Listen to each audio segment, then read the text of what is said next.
Aren't you working on some something with the WWE now, or? Well, we produced one of these A&E biographies that are premiering. I think they're premiering like soon, right? Yeah, like in the next couple weeks or so.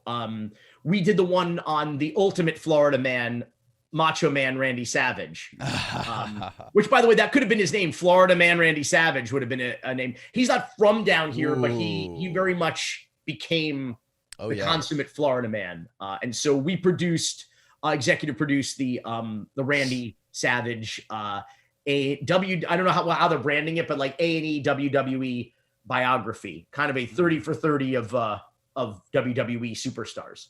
Did you the tree, his memorial of the tree he wrecked into and when he died is like 5 minutes down the road from where I am right now. Oh no, shit. Yeah. I've had his brother on this podcast. Oh, he's a character, man. Yeah. We went to, so I was not far from you a couple of years ago when we shot that, I guess in 2019-ish. We went to his place. And interviewed Lonnie there. And then we went to the, of course, film B-roll at the tree. I mean, I think,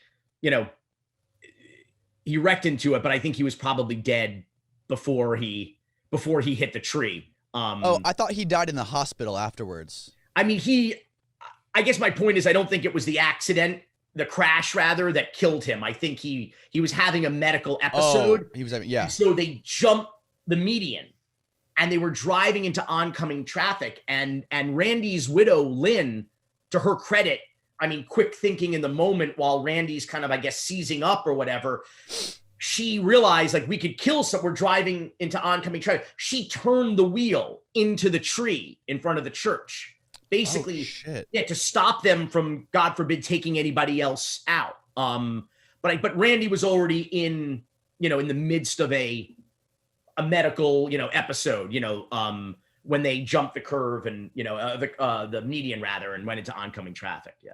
Oh my God, man. I watched the Dark Side of the Ring thing that Vice did on it. Yeah. That was fucking stunning, man. To hear about just like all like the relationship between him and Hulk was insane. Just like all the jealousy, all the, when they would travel and all the fights he would get in with, and how he'd be so jealous of his fiance when she would go hang out with Hulk and his wife. And man, that was, we interviewed Terry, in St. Pete, actually, for, I love Tampa. Tampa is the Florida of Florida.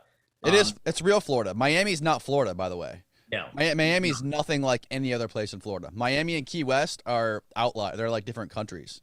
Absolutely. Yeah. And they, they say in Florida, the further north you go, the further south you are. Oh yeah, absolutely. Yeah. But I like Tampa a lot. And so I get to spend a lot of time there, obviously. Well, I mean, listen, I think wrestling is my friend Mike Lawrence says, wrestling is the Florida of sports. And Tampa is the Florida of Florida. So it's only appropriate that, wrestling has such a profound presence, in and around Tampa and St. Pete. And so I think we tried to bring a little bit of that Florida flavor and that Tampa, Bay Area flavor to the doc. And I hopefully you'll see it in a couple of the pods. But interestingly, we talked to Michael, who was Hulk's costume designer back when Hulk was in a band in Tampa, when he was a kid. And then he went on to do Jimi Hendrix, all the iconic, whether it was like the cover of magazines or Woodstock. He dressed Jimi Hendrix. He dressed a bunch of like rock and soul acts. He dressed all the pimps of Tampa. This guy lives here? What is it? Yeah, he does. Yeah. Back in the 70s and 80s. He'd be a great interview for you. 70s and 80s, did all the pimps of Tampa.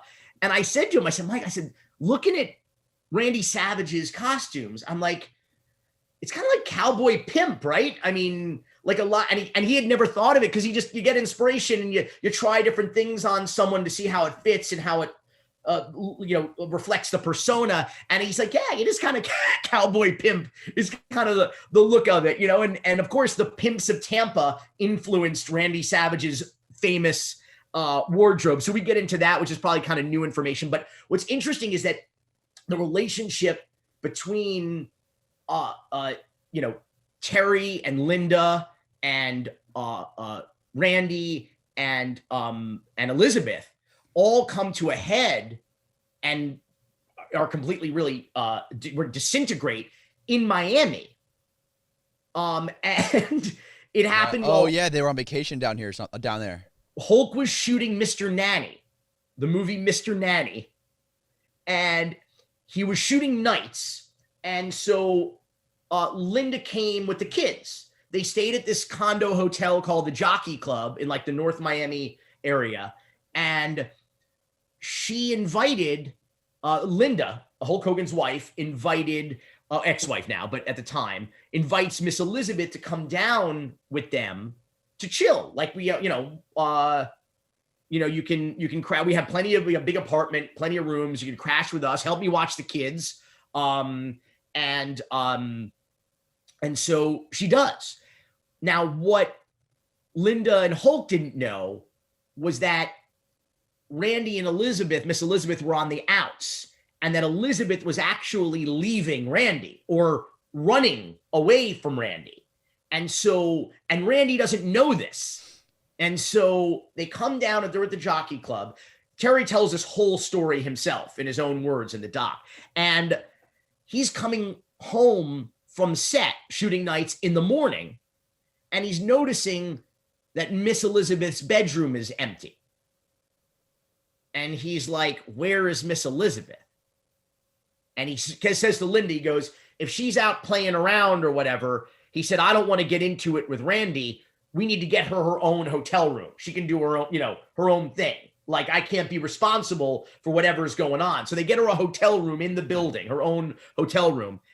And within days, Randy is banging the cop bang, that FBI at 6 a.m. on the door banging on. Open up. Yeah. And open up, Elizabeth. Well, good. That's pretty good. And Terry answers the door in his towel, and he is on a rampage, Randy.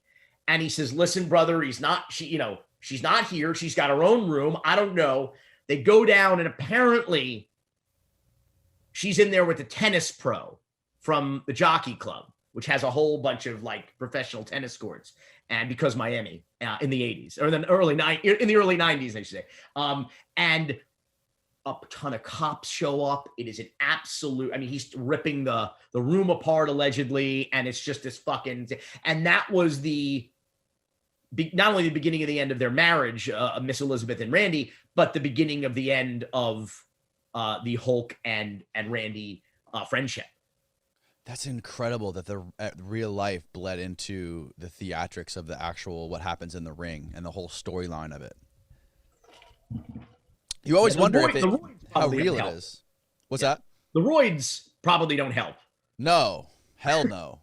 That makes you so fucking aggro.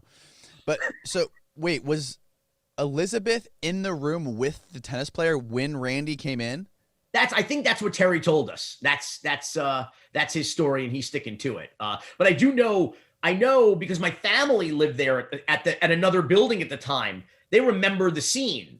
Like the police start, it's not often that like a line of cops, a parade of cops show up to this condo development. And so like it was a memorable event for people who, lived in and around there.